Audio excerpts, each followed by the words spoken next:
வாழ்வில் கருணாவுடைய மரணம் என்பது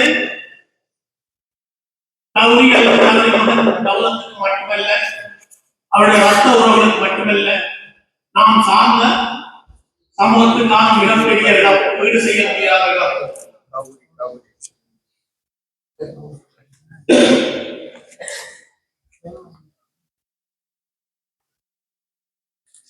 செவ்வாய்க்கிழமை கூட அவன் ஒரு 2 நிமிஷம் வச்சிருந்த மிக உரிமையோட சொன்ன அப்படித்தான் நடக்காது. எனக்கு அந்த நேரத்தில் கலைப்பது 2 பேருக்கு வசதி இல்லாத நேரம் நிறைய கலைக்க வரும். நாளைக்கு அதான் இறுதியான விஷயம். புதன்கிழமை அடுத்த நாள் பகலிலே எடுக்கும் நேரம் வரையில் இரவு வெளியால வந்து 10 மணிக்கு வந்துகிட்ட வந்த உடனே தொலைபேசி எடுத்தாலும் ஆனா இங்கே 11 மணி ஒரு உள்ளுக்கு நடந்து கொண்டு படுத்திருக்க. இப்ப குழப்ப வேண்டாம், நாளைக்கு கலைப்பம் 2 இளைஞருக்கு அதே நினைவாக அதை ஒரு தங்கச்சியோட கலைச்ச படிக்கும்போது இயல்பாக நல்ல சொல்ல அதுக்கு வந்தியே இல்லை. நித்திரை போய் நாளை ஆனா அடுத்த சில படிப்பொருள்கள அவர் நிரந்தரமாக உறங்கிவிட்டார் என்ற ஒரு செய்தி எங்களுக்கு இனியாய் இருந்தது. அவரது இறுதியாக கிடைக்க விரும்பிய விஷயங்களை கேட்கக்கூடிய என்ற ஆரம்பம் ஒரு 10 நிமிஷமாவது பகல் நேரம் ஒதுக்கி அவரோட நான் கதைக்கிறேன் என்ற குற்ற உணர்வு, அவரோட சேர்ந்து செய்த விஷயங்கள், அவரோட கதைச்ச விஷயங்கள், கடந்த காலங்களில் கதைச்ச விஷயங்கள், அந்த நினைவுகள் எல்லாமே மாறி மாறி வந்து ஏதோ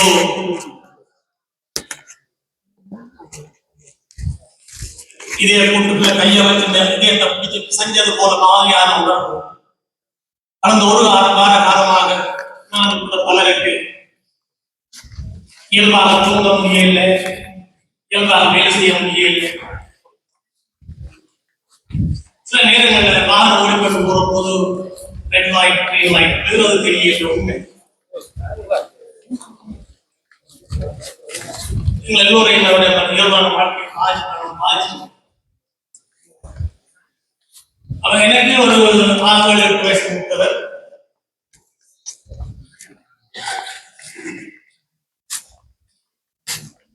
அவர் இளவயதிலே நாங்கள் சொல்றோம் இளவயதிலேயே என்னுடைய உறவு, என்னுடைய ஊரவர், என்னுடைய நிலையத்தை சேர்ந்தவர், எங்களுடைய கோயிலை சேர்ந்தவர். எங்களுக்கு ஊர் தெரிகின்ற அந்த சிறு வயதிலே அவர் இளைஞராகி அந்த இளைஞராக நேரத்தில் அவர் சொல்ற அந்த ஊரை விட்டு அவர் தொழில் தேடி நகர்ந்தார்.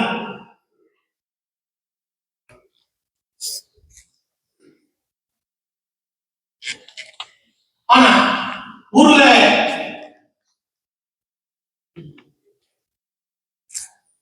ஊரை விட்டு கடவுள போனா அவருடைய விலாசம் தெரியாது. ஆனா ஊரை விட்டு அவர் போனால் அவர் ஊரோட மிக நெருக்கமானவராக இருந்தார். நாங்கள் சூழ்நிலை அவரை ஆரம்பத்தில் பவனியா வரதன் என்று கேள்விப்பட்டார், திருவோடு வரதன் என்று கேள்விப்பட்டார், பிறகு கொழும்பு வரதன் என்று கேள்விப்பட்டார், அப்புறம் சுவிஸ் வரதன் என்று கேள்விப்பட்டார். அந்த அளவுக்கு எங்க இருந்தாலும் அந்த இடத்துல எதையோ ஒன்றை செய்து அதன் மூலம் தன்னை ஊரோட அவர் தொடர்படுத்திக் கொண்டார்.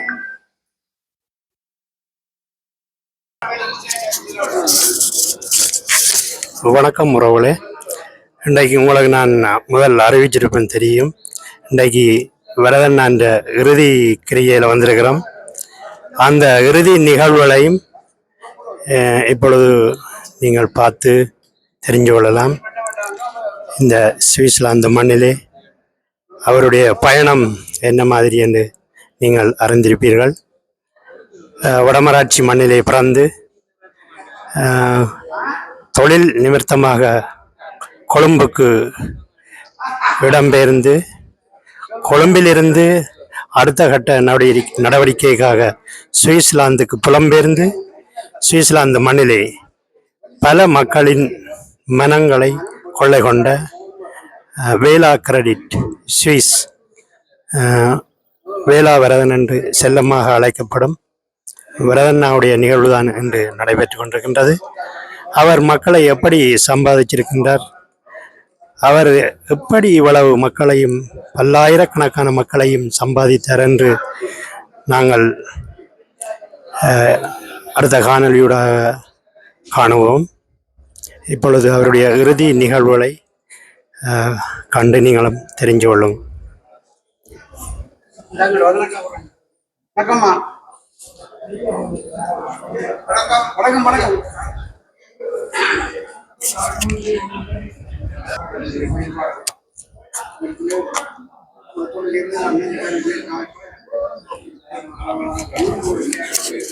வாங்க நம்ம உள்ளுக்கு போய் பாப்போம் நிகழ்வுகளை.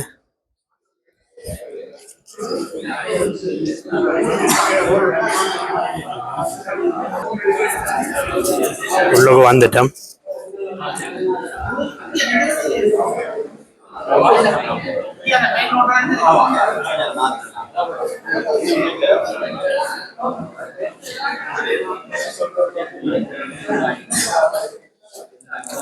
சுவிட்சர்லாந்து மண்ணில் இப்படி ஒரு இறுதி நிகழ்வை நாங்கள் பார்த்தது கிடையாது.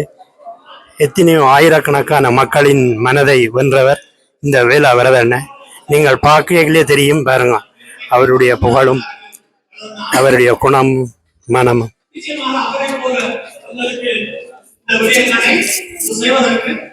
அவரோடு பழகியதா, அவரோடு எங்களுடைய சொல்ல முடியாத நேரம் ஒன்று. ஆனா எத்தனையோ ஆயிரக்கணக்கான மக்கள் கூடியிருக்கிறாங்க. சேகுவாரா, அம்பேத்கர், பெரியார், பிரபாகரன் போன்றவர்கள் இந்த சமூகத்துக்காக செய்ய நினைத்த இதை தவிர இதுக்கு மேல் எனக்கு தேவையில்லை.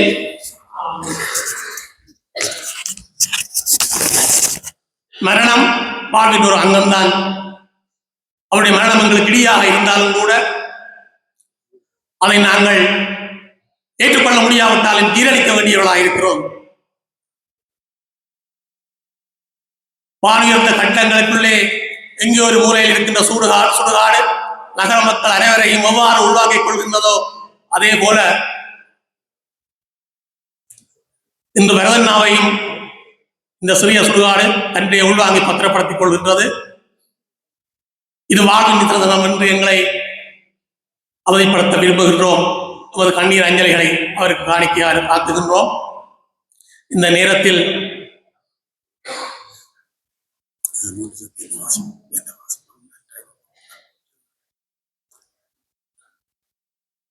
நமது பூமகள் செல்வத்தினால் விசாரிக்கப்பட்ட பிரசுரம் ஒன்று இருக்கிறது. அதை மீண்டும் ஏதோ ஒரு சந்தர்ப்பத்தில் தர விரும்புகிறேன். நன்றி, வணக்கம். பகிர்வுகளை அவரோடு நெருங்கி பழகிய கடா மாஸ்டர் அவர்கள் இங்கே உங்களுக்கு உரைப்பார். அவரை அழைக்கின்றேன். 5 நிமிடங்களுக்குள் அந்த அஞ்சலி உரையை வழங்குமாறு மிகவும் அன்பாக அவரை கேட்டுக்கொள்கின்றேன்.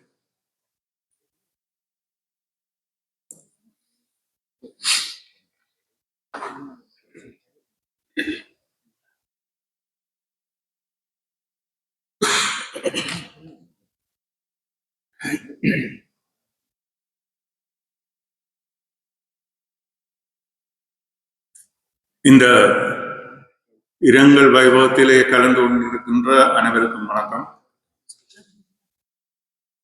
திரு வேலாவரதன் பற்றி ஒவ்வொருவரும் பேச வழிகிட்டால் அவருடைய செயற்பாடுகள், அவருடைய இயல்பு, அவருடைய இந்த சூரியத்திலே வாழ்ந்த காலத்திலே அவர் அர்ப்பணித்த பணிகள்,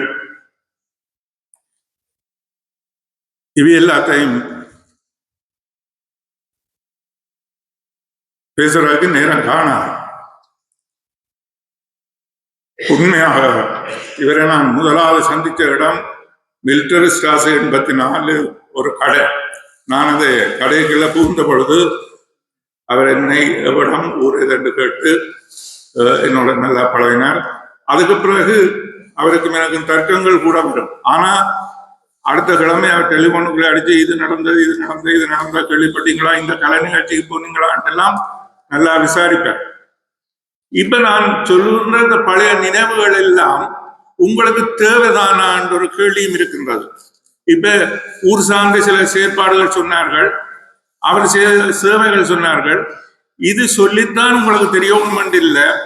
இந்த அவரை தாங்கி நிற்கிற இந்த மேடை, அந்த பந்தல் எங்களுக்கு சக்கரத்தண்ணி பந்தலை நினைவூட்டுறது. இங்கியவர்களை அவர் மஜ்ஜி என்றார், நண்பர் என்றார், எத்தனோ. ஆனா அவருக்கு கோபம் வந்ததை நான் இதுவரையில காணவில்லை. கோபம் வந்தா கதையை நிப்பாட்டிட்டு அவர் போயிடுவார். அப்படிப்பட்ட அற்புதமான மனிதர்.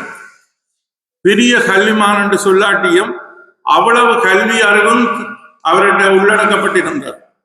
எல்லாரையும் மதிக்கிற தன்மை. இரண்டாவது பிரச்சனை, அவர் இந்த கலையை நேசிச்ச தன்மை.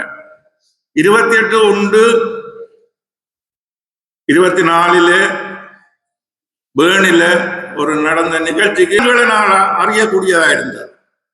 மிக தான் பிறந்த ஊரை, தான் பிறந்த சமூகத்தை எந்த நேரம் விற்காமல் நான் அவன் என்று சொல்லி வாழ்ந்து நேர்மையா வாழ்ந்த ஒரு மனுஷன் வருது. இது யாரும் மறக்கலாம். அது மட்டும் இல்ல, இன்னொன்று சொல்லி நான் கணக்கு பேசலாம். எனக்கு பேசுறதுக்கு நிறைய இருக்கு. அவருடைய இது என்னோட வேலை செய்தவர் யூனிவர்சிட்டி ஹாஸ்பிட்டல்ல அவர் கிட்டத்தட்ட 5-6 வருஷம் ஒரு ஹெல்த் குக்காக வேலை செய்தவர். அவர் ஒரு சாதனையாளர். என்னன்னு சொன்னா எதுவும் அவர் முதல் செய்திடுவார். அது அவருக்கு அதில் ஒரு விருப்பம். தான் சமூக பணியில முன்னணி வகிக்கணும் என்றது விருப்பம். எந்த சபையிலேயும் அவர் சிரித்தபடி தன்னுடைய துணைவியாரோட அங்க இருப்பார். எத்தனை நேரம் கலைஞர்களை கௌரவிச்சிருக்கிறார். எத்தனை பேருக்கு தங்களுடைய வருமானம் வர்ற விஷயங்களையும் விட்டு கொடுத்திருக்கிறார். தான் ஒரு கலை நிகழ்ச்சி செய்தால் அந்த கலை நிகழ்ச்சியால வர அந்த சாப்பாடுகள் விட்டு வர காசுகளை ஒரு ஆலயத்துக்கோ இல்லை ஒரு சமூக பணிக்கோ ஒதுக்கிடுவார். அவர் அதில் லாபம் காண மாட்டார். அப்படிப்பட்ட ஒரு பெருந்தன்மையான ஆள். நான் இந்த பேச்சை அவர் 5 நிமிஷம் சொன்னவர்கள், நான் அவர்களுக்கு 4 நிமிஷத்துல முடிக்கிறேன். என்னென்றால், நீங்கள் பாருங்க, இந்த நிகழ்வு அவரை புகழ்ந்து எதுவும் இல்லை. ஆனா இறைவன் பார்த்து கொண்டிருக்கிறார். எத்தனை பேர் வந்தார்கள், எப்படிப்பட்ட மனிதர்கள் வந்தார்கள், எந்த ஆலயங்களில் இருந்து வந்தார்கள், எத்தனை ஆத்மவாதிகள் வந்தார்கள், எல்லாம் இறைவன் பார்த்து, இறைவன் இருக்கிறான் என்றால் பார்த்து கொண்டிருப்பார். அப்படிப்பட்ட வருதனின் இந்த ஆத்மாவை அவர் வேறு ஒரு கூடாத நிலைக்கோ அல்லது நரகத்துக்கோ தள்ள மாட்டார். அவர் தன்னுடைய மனத்தை, நாங்கள் சாட்சியம், இங்க வந்தவர்கள் எல்லாரும் சாட்சியம். அந்த சாட்சியம் என்ன சொல்லுது என்று சொன்னால், இந்த மகன் இந்த மண்ணிலே நிறைவாக வாழ்ந்தவன், அவனை ஏற்றுக்கொள் கடவுளை என்று நாங்கள் வந்திருக்கிறோம். அப்படி வந்தவர்கள் ஒரு சிலர் அங்க வெளியில நின்று வெட்டு பேச்சும் வேற விஷயங்களை இங்கே பேசுவதற்காக ஆயத்தப்படுத்திக் கொண்டு வந்து அவருக்கு செய்கிற இறுதி கிரியையில அவர்கள் கலந்து கொண்டும் கலந்து கொள்ளாதவர்களாக கருதப்படுகிறார்கள். ஆனா இங்கே நான் பார்க்கிறேன், இருந்த சனங்கள் எவரும் ஒழும்பவில்லை, ஒரு ஒழுங்கை கடைபிடிக்கிறார்கள். இங்காரும் ஒழுங்கை காதாக்குறது இல்லை. மனச்சாட்சி, வரதன் மீது கொண்ட பற்று, இதுகளால அந்த ஒழுங்கு இங்கு நிலைநாட்டப்படுகின்றது. எனவே கடவுளிடம் வரதனின் ஆத்மாவே, இந்த ஆத்மா ஒரு 8 நாள் இந்த சுற்றாடலிலேயே இருக்கும் என்று சொல்லி ஒரு பத்திரிகையிலேயும் ஒரு அறிஞர் சொன்னதை நான் கேட்டிருக்கிறேன். வரதண்ணா சிவன் கோவில் வந்து சிவதாள் பணிந்து சிவனடி சென்றீரோ, வரதண்ணைக்கும் சாவு வந்து சேர்ந்ததுவோ பெருமானே, ஆத்மா சிவன் தாள் அமைதி கொள்க, உங்கள் பிரிவால் வாடி வதங்கும் சைவத்தமிழ் சங்க குடும்பத்தினர் யாரும் உதறி தள்ளிவிட முடியாது. இந்த மண்ணில் பிறந்தவர்கள் அனைவருக்கும் மரணம் என்பது சர்வ நிச்சயம்.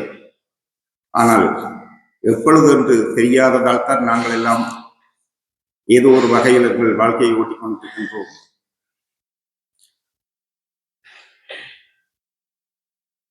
அந்த வகையிலே வரதன் வாழ்ந்த காலத்தில்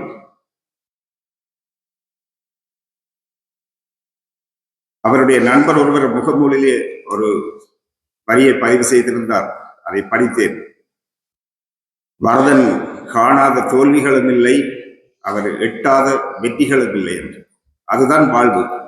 நான் நினைக்கிறேன் இந்த 9வது இலக்கக்காரர்களுக்கு அந்த வாழ்க்கை பயன்முகம் 2 பேருக்கும், ஆனால் அதை தாங்கிக் கொள்ளுகின்ற பக்குவம் என்பது எல்லோருக்கும் கிடைப்பதில்லை. ஆனால் பரதனுக்கு அது 100% அல்ல, 1000% இருக்கு. அவர் கண்ட தோல்விகளை எல்லாம் தனக்கு தன்னுடைய வெற்றிக்கு சாதகமாக மாற்றி வாழ்ந்து காட்டியவர் மாத்திரமல்ல, அடுத்தவர்களுக்கு உதவி செய்வது, சமூக சிந்தனையுடன் வாழ்வது, பிறரை மதிப்பது என்கின்ற நல்ல பண்புகளுடன் வாழ்ந்த ஒரு பண்பாளர். அவருடன் நெருங்கி பழகியவர்களுக்கு தெரியும். அவர் ஒரு குறும்பட போட்டி ஒன்று நடாத்தியிருந்தார். அந்த குறும்பட போட்டி நிகழ்விலே என்னை ஒரு மதிப்பீட்டு உரை நிகழ்த்த வேண்டும் என்று கேட்டிருந்தார். உண்மையில் எனக்கு அதிலெல்லாம் எனக்கு அனுபவம் இல்லை. அதை நான் நேரடியாக அவருக்கு சொன்னேன். அவர் இல்லை அண்ணன், உங்களுக்கு தெரியும், நீங்க முயற்சி செய்யுங்கோ, கட்டாயம் நீங்கள் ஒரு குறும்படத்தை பற்றிய ஒரு மதிப்பீட்டு உரை நிகழ்த்தி ஆக வேணும் ஆலயத்தினுடைய சார்பில் சரி என்று சென்று அப்படி ஒரு சந்தர்ப்பத்தை, அதாவது மற்றவர்களை ஊக்குவித்து அவர்களையும் மேலே கொண்டு வர வேண்டும் என்கின்ற ஒரு உயர்ந்த சிந்தனையுடைய ஒருவர் இன்று எம்டிஏ இல்லை. என்ன செய்வது? அவருடைய இழப்பு அவருடைய குடும்பத்திற்கு மாத்திரமல்ல, அவர் சார்ந்த சமூகத்துக்கு மாத்திரமல்ல, தமிழ் சமூகத்துக்கே ஒரு பேரிழப்பாகும். அவருடைய ஆன்மா இறைவன் நிழலிலே சரணடைய எல்லோருமாக சேர்ந்து பிரார்த்திப்போம். ஓம் சாந்தி.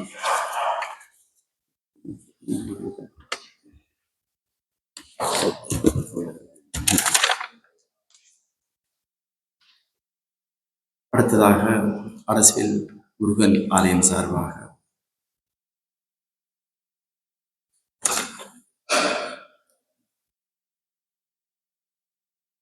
நண்பன் வடிவேலு பரதன் அவர் ஒரு சமூகத்துக்கு வழிகாட்டியா வாழ்ந்தவர். அண்மையில் கூட இலங்கைக்கு போகணும் என்று சொல்லி ஒரு வாரத்துக்கு முன்னோட கதைத்திருந்தார். அப்போ அவருடைய அந்த நோக்கம் இலங்கையை போக வேண்டியது, தான் சில செயற்பாடுகள் செய்ய வேண்டும் என்றதை உன்னதமாக ஒரு ஆணித்தரமாக கூறியிருந்தார். அந்த ரீதியை பார்க்கும் பொழுது அவருடைய மறைவு ஒரு பெரிய ஒரு இழப்பு தான், எங்களுக்கு எல்லோருக்கும் ஒரு பெரிய இழப்பு. இந்த ரீதியில் முருகன் அவரை அழைத்து விட்டார், தனது பணிக்காக அங்கு அழைத்து சென்று விட்டார். அவருடைய ஆன்மா அமைதி அடைந்து சாந்தி அடைய வேண்டும் என்று பிரார்த்தித்துக் கொண்டு உற்றார் உணவர் அனைத்து மகள் அனுபவத்தை தெரிவித்துக் கொண்டு விடைபெற்றுக் கொள்கின்றேன். நன்றி. அடுத்ததாக ஸ்ரீ விஷ்ணு ஆலயம் சார்பாக உண்மையில் நிறைய வரதண்ணா மீது அன்பு கொண்டவர்